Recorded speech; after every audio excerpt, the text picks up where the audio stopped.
Hallo und herzlich willkommen bei Bolt Sportstick. Es freut mich wie immer, dass ihr eingeschaltet habt. Wie heißt das so schön? Totgeglaubte leben länger.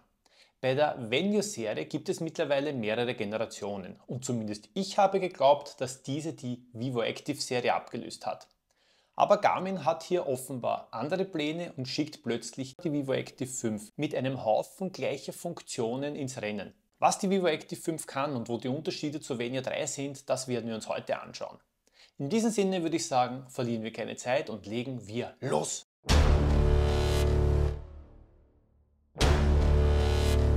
Die Uhr kostet 2,99,99 und wird in 4 Farben verkauft. In Orchidee Metallic, in Schwarz Schiefergrau, in Elfenbein Cremegold und in Königsblau Blau Metallic. Sie hat einen Durchmesser von 42,2 x 42,2 mm und ist 11,1 mm dünn. Inklusive dem Armband wiegt sie 36 Gramm. Das Gehäuse besteht aus Polymer und das Uhrenglas besteht aus Corning Gorilla Glas 3 und die Lünette aus eloxiertem Aluminium. Die Uhr hat 2 Knöpfe auf der rechten Seite und auf der Rückseite finden wir den optischen Herzfrequenzmesser, der aber nicht der aktuellste ist, sondern die 4. Generation. Die Uhr bietet Schnellwechselarmbänder im Branchenstandard von 20 mm und das mitgelieferte Armband besteht aus Silikon. Was vom Design her auffällt, ist, dass die rechte obere Taste sowie auch diese Armbandschlaufe in einer anderen Farbe ist. Das ist auch bei den anderen Uhren ebenfalls in einer anderen Farbe und ich muss sagen, das schaut schon ganz cool aus.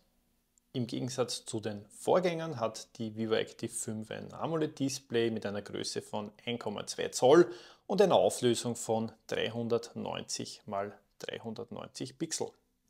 Wie sieht es mit der Akkulaufzeit aus? Im Smartwatch-Modus schafft die Uhr 11 Tage, mit aktiviertem Always-On-Display 5, im Energiesparmodus bis zu 21 Tage. Habe ich nur GPS aktiviert bis zu 21 Stunden, habe ich alle Systeme aktiviert bis zu 17 Stunden und mit allen Systemen aktiviert und Musik bis zu 8 Stunden. Aus meiner persönlichen Erfahrung kann ich sagen, dass ich die Uhr circa einmal in der Woche aufgeladen habe, wobei sie da auch noch so 15-20% Akku übrig hatte. Bei meinem 12-Stunden-Extremtest Depot Ultra 2 hatte Sandra die Vivo Active 5 ebenfalls am Arm. Sie war am Anfang voll aufgeladen, wir haben alle Systeme aktiviert und nach den 12 Stunden hatte die Uhr noch 39%. Das heißt, ähnlich wie bei der Apple Watch Ultra 2 verliert die Uhr ca. 5% pro Stunde. Das heißt, man kommt auf ca. 20 Stunden und das ist besser als die von Garmin angegebenen Daten. Wie sieht die Steuerung aus? Wenn ich hier einmal rechts oben raufklicke, komme ich zu meinen ganzen Aktivitäten, die ich starten kann, beziehungsweise hier habe ich auch meine ganzen Apps wie Brieftasche, Musik, Taschenlampe etc. Wenn ich länger oben bleibe, komme ich zu meinem Steuerungsmenü. Hier habe ich sozusagen einen Schnellzugriff zu diversen weiteren Funktionen. Die Taste rechts unten fungiert in erster Linie als Zurücktaste. Wenn ich länger drauf bleibe, komme ich zu meinen ganzen Einstellungen. Hier habe ich auch die Möglichkeit, mir Alarme, Stoppuhren etc. einzustellen oder auch das Display-Design zu ändern. Last but not least gibt es dann auch noch eine Geste, und zwar von links nach rechts wischen. Die ist konfigurierbar, das heißt, ich kann mir einstellen, welche Funktion hier kommt. Hier kann ich mir zum Beispiel auch einstellen, dass die ganzen Timer erscheinen. In meinem Fall habe ich mir die Taschenlampe eingestellt. Schauen wir uns die Neuerungen der Vivo Active 5 an. In erster Linie, und das fällt natürlich auf, gibt es jetzt kein Memory im Pixel Display mehr, sondern ein AMOLED Display. Dieses ist wunderbar abzulesen, es ist sehr hell und selbst bei starkem Lichteinfall, wenn man zum Beispiel draußen in der Sonne ist, gibt es überhaupt keine Probleme. Man kann das jederzeit wunderbar ablesen. Weiters bietet Garmin jetzt einen Sleep Coach an, der je nach Alter einem empfiehlt, wie lange man schlafen soll. In meinem Fall sind das 7 Stunden und 50 Minuten. Zu diesem Basiswert kann dann zusätzlich noch Zeit dazukommen und diese Zusatzzeit hängt von 4 Faktoren ab. Und zwar meinem Schlafprotokoll, wie gut war mein Schlaf die letzten 7 Tage, dem Aktivitätsprotokoll, wie lange und intensiv habe ich die letzte Woche trainiert, meinem HRV-Status, die Uhr misst sozusagen die Herzfrequenzvariabilität. Der vierte Punkt ist Nickerchen, das ist ein neues Feature von Garmin, erstmals mit der Venue 3 vorgestellt. Hier werden Powernaps oder eben zum Beispiel ein Mittagsschläfchen ebenfalls getrackt und das fließt dann zusätzlich in diese Bewertung ein. Die Uhr bekommt jetzt auch den sehr beliebten Morgenreport und zusätzlich eine Tageszusammenfassung. Der Morgenreport gewährt mir nach dem Aufwachen Einblicke in die über Nacht gesammelten Gesundheitsmetriken wie Schlafqualität, Bodybatterie oder dem HRV-Status. Außerdem informiert er mich über bevorstehende Termine oder zeigt mir, wie das Wetter wird. Diese Daten lassen sich natürlich ganz nach individuellen Vorlieben anpassen. Die Tageszusammenfassung liefert mir circa 2 Stunden vorm Schlafengehen eine kurze Bewertung meines Tages. Sie zeigt mir, wie sich meine Aktivitäten und meine Entspannungsphasen des Tages auf meine geistige und körperliche Gesundheit ausgewirkt haben. Die Vivo Active 5 bekommt auch den Rollstuhlmodus, nachdem Rollstuhlfahrer keine Schritte messen können, um die zurückgelegte Distanz zu erfassen, hat Garmin jetzt den Rollstuhlmodus eingeführt. Dieser ermöglicht jetzt das Erfassen der täglichen Schübe. Zusätzlich gibt es diesbezüglich auch neue Aktivitätsprofile. Ebenfalls neu, nach einem Workout bekomme ich jetzt den Trainingseffekt angezeigt. Dieser beschreibt mir, welche Wirkung mein Training hatte. Zusätzlich bekomme ich auch die Regenerationszeit, die mir aussagt, wie lange es dauert, bis ich wieder vollständig erholt bin. Die Vivo Active 5 bekommt auch einen neuen GPS-Chip. Das ist zwar kein Dualband, Garmin ermöglicht der Uhr aber auf mehrere Systeme zuzugreifen. Das heißt, die Uhr kann jetzt dann Galileo, Baidu, GLONASS etc. nutzen. Wie verlässlich das Ganze ist, das zeige ich euch dann später bei meinem GPS-Test. Bei Benachrichtigung gibt es ebenfalls eine Neuigkeit und zwar kann ich mir jetzt auch Bilder anzeigen lassen. Es gibt aber eine Einschränkung, das funktioniert nur bei Android, bei Apple funktioniert das nicht. Apple sperrt diese Funktion und unterstützt das nur, wenn man zum Beispiel eine Apple Watch verwendet. Wie das Ganze aussieht, das habe ich bereits bei der Venue 3 demonstriert. Bei der Vivo Active 5 schaut das genauso aus und darum zeige ich euch noch einmal ganz kurz dieses kurze Video. Wie es mit Fotos aussieht, wenn ich mir Fotos schicke, dann lädt das kurz. Im Anschluss wird das dann dargestellt. Man kann es aber nicht antippen oder sonstiges. Also so wie das da jetzt dann aussieht, so ist das fertig. Ich kann mir auch Sticker schicken, da ist das gleiche, lädt kurz und stellt dann den Sticker dar. GIFs und Videos funktionieren leider nicht. Eine weitere Neuerung ist, dass ich Intervalle direkt auf der Uhr einstellen kann und wie das Ganze aussieht, das zeige ich euch kurz. Um zu unseren Intervallen zu gelangen, wählen wir Laufen aus, gehen dann auf Intervalle und haben hier die Möglichkeit, eben offene Wiederholungen oder strukturierte Wiederholungen auszuwählen. Bei den strukturierten Wiederholungen sehen wir schon ein vorgegebenes. Wir können natürlich dann die Intervalle von der Länge her, wir können die Pausen ändern, wir können sagen, wir wollen 8 Wiederholungen und wir können auswählen, ob wir ein Warm-up wollen oder nicht, gehen dann raus und können das Ganze dann auch schon starten. Ein Upgrade gibt es auch beim optischen Herzfrequenzmesser. Während die Vivo Active 4 noch die 3. Generation hat, bekommt die Vivo Active 5 jetzt die 4. Generation. Es gibt zwar auch schon die 5. Generation wie bei der Venue 3, aber der Elevate Generation 4 ist dennoch ein sehr zuverlässiger, sehr solider, sehr bewährter Sensor. Leider gibt es auch ein Downgrade zur Vivo Active 4, denn ein Barometer oder ein Gyroskop sucht man bei der Vivo Active 5 vergeblich. Was bekommt man sonst? Neben den bereits erwähnten neuen Funktionen gibt es natürlich eine Reihe von bewährten Funktionen, die Garmin-typisch auf der Uhr sind. Die Uhr zeichnet meine Schritte auf, die Uhr misst meinen Herzfrequenz 24/7, die Uhr verfolgt meinen Stresspegel, um mir dabei zu helfen, Stress abzubauen. Sie zeigt mir meine Bodybatterie. Ich habe auch eine kleine integrierte Taschenlampenfunktion, das ist recht praktisch in verschiedenen Helligkeitsstufen, einschließlich rotem Licht. Ich kann Garmin Pay verwenden und habe somit die Möglichkeit, kontaktloses Bezahlen über die Uhr durchzuführen.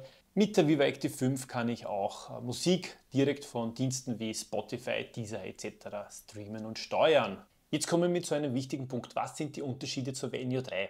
Fangen wir mal bei der Optik an. Während es die Venue 3 in 2 Varianten gibt, und zwar in einer 45 mm Variante und in einer 41 mm Variante, gibt es die Vivo Active 5 nur in einer Größe und zwar in 42 mm. Des Weiteren hat die Venue 3 3 Knöpfe und hat eine Lünette aus Edelstahl. Die Vivo Active 5 hat hingegen nur 2 Knöpfe und die Lünette ist bei dieser aus Aluminium. Die Venue 3 hat Lautsprecher und Mikrofon, die Vivo Active 5 hingegen nicht, was uns auch zum nächsten Unterschied bringt, zur vorher erwähnten mittleren Taste. Diese aktiviert bei der Venue 3 nämlich den Sprachassistenten, mit dem ich dann einen Timer stellen kann oder der mir das Wetter sagt etc. Wie wird das Wetter morgen? Es soll teilweise bewölkt sein morgen. Die Tagestemperaturen werden sich um 20 Grad bewegen, mit nächtlichen Tiefstwerten um 8 Grad. Beim Speicher gibt es ebenfalls Unterschiede. Die Vivo Active 5 hat 4 GB, die Venue 3 hat 8 GB Speicher. Die Vivo Active 5 hat auch im Vergleich zu Venue 3 keinen Barometer, wodurch man zum Beispiel so Dinge wie Bouldern, Indoor-Klettern oder Wandern auf der Vivo Active 5 nicht findet. Ein weiterer Unterschied ist auch, dass die Venue 3 externe Sensoren für die Fahrradleistung unterstützt, die Vivo Active 5 nicht. Trainingsanimationen wie zum Beispiel beim Krafttraining findet man auch nur auf der Venue 3. Und beim optischen Herzfrequenzsensor gibt es ebenfalls Unterschiede. Die Venue 3 hat den aktuellsten, den Elevate Generation 5 und die Vivo Active 4 hat die Vorgängervariante. Die Erfahrung bei der Pulsmessung war ähnlich wie bei anderen getesteten Uhren, die ebenfalls den Elevate Generation 4 Pulsmesser hatten. Das Ergebnis beim Laufen war durchaus solide, jedoch nicht ganz auf dem Level des Elevate Generation 5, aber dennoch sehr gut.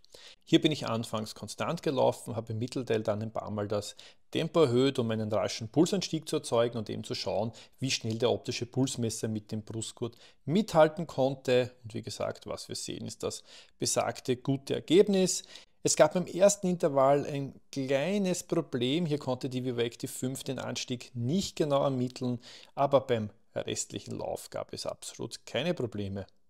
Und auch beim Krafttraining war das Ergebnis, wie ich es erwartet habe. Die Vivo Active 5 kann im Großen und Ganzen die Pulsänderungen erkennen, aber, und das ist typisch für den Elevate Generation 4, es gibt immer wieder kleine Ausreißer, wo der Puls einfach hinaufschießt, ohne ersichtlichen Grund. Und auch hier war es so, man sieht das am Beispiel hier oder auch hier, aber im Großen und Ganzen hat die Pulsmessung gut funktioniert. Krafttraining ist halt immer so eine Sache, wer es ganz genau haben möchte, der muss halt einfach auf den Brustgurt zurückgreifen. Bei der GPS-Messung zeigte die Vivo Active 5 ebenfalls gute Werte. Also hier bin ich sogar mit 4 Uhren gelaufen. 3 davon unterstützten Multiband bzw. Dualband, und zwar die Garmin Forerunner 965 in Blau, die Tactix 7 AMOLED Edition in so einem dunkelrot und die Coros Pace 3 in diesem grell-rosa und das 4. war eben die Vivo Active 5 in orange. Wenn man das Ganze aus dieser Sicht betrachtet, erkennt man eigentlich kaum Unterschiede. Man musste wirklich reinzoomen, um die einzelnen Uhren zu erkennen. Ja, und was man de facto erkennt, ist, dass die Vivo Active 5 hier problemlos mit den anderen Uhren mithalten kann. Sie leistet sich hier keine Patzer und zeigt wirklich eine sehr gute Leistung, egal ob das jetzt im Wald oder auf der Straße ist. Mir ist nur dieses Beispiel hier aufgefallen. Ja, hier schneidet die Vivo Active 5 ein bisschen die Kurve ab, aber das macht auch in diesem Fall die Pace 3. Die Tactix und die Forerunner 965 machen das hier besser, aber wie gesagt, das sind wirklich nur Kleinigkeiten, über die man definitiv hinwegschauen kann. Garmin brauchte eine gute Fitness- und Sportuhr im Preissegment von 300 € und das haben sie jetzt. Im Vergleich zur Venue 3 gibt es zwar ein paar Abstriche, die fallen aber nicht wirklich ins Gewicht. Man könnte jetzt fast sagen, die Vivo Active 5 ist eine Venue 3 Lite. Die Uhr hat eine solide Akkulaufzeit, ein tolles Display, einen guten Pulsmesser, eine ordentliche GPS-Messung und das Ganze kombiniert mit einer großen Auswahl an Gesundheitsmetriken. Also alles in allem wirklich ein rundes Paket für 299 €. Ich sage auf jeden Fall Dankeschön fürs Zusehen. Ich würde mich freuen, wenn ihr meinen Kanal abonniert und mir ein Like da lasst. Ich wünsche euch alles Liebe, bleibt großartig und bis zum nächsten Mal.